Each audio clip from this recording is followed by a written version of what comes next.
રાજકોટમાં ગઈકાલે લોકમેળાનું લોકાર્પણ થયું ને આજે બપોર સુધીમાં કોઈ રાઇડ્સનું ચાલુ થઈ ન શકી અને આખરે 29 રાઇડ્સની મંજૂરી મળતા તે ચાલુ કરાઈ છે, જેને લઈને લોકોમાં ખુશી પણ ફેલાઈ છે। હજુ 5 રાઇડ્સની મંજૂરી માટે પ્રક્રિયા પણ ચાલી રહી છે।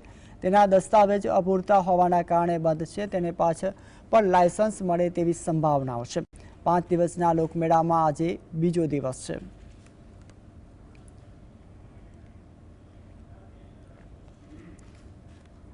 આજે બીજો દિવસ છે ત્યારે બીજા દિવસે પણ જે ગરદીનો માહોલ છે તે જોવા મળી રહ્યો છે। લોકો છે તે મેળાની મજા છે તે માણવા આવી રહ્યા છે। તો અત્યાર સુધીમાં જે 29 જેટલી રાઇડ્સને અત્યારે બપોર સુધીમાં જે મંજૂરી છે તે આપવામાં આવી છે। સીધા દ્રશ્યો આપણે રાજકોટના જે સૌથી મોટા સૌરાષ્ટ્રના લોકમેળા શૌર્યના સિંદૂર લોકમેળાના દ્રશ્યો દેખાડવા માંગીશ કે હજારોની મેદની છે તે અહીં ઉમટી પડી છે। તો ગઈકાલની વાત કરવામાં આવે તો 2,60,000 જેટલા લોકોએ આ મેળાની મજા માણી છે। ત્યારે જે અત્યારે આ મેળાની જે ચકરડીઓ આંતરિક રાઇડ છે તે શરૂ થતા લોકોએ ક્યાંક ને ક્યાંક હાશકારો અનુભવ્યો છે અને લોકો છે તે ખુશખુશાલ માહોલમાં જે મેળાની મજા માણતા જે જોવા મળી રહ્યા છે। વરસાદી માહોલ છે છતાં પણ લોકો છે તે અહીં આવી રહ્યા છે અને મજા છે તે માણી રહ્યા છે। લકીરાજ ઝાલા, GSTV।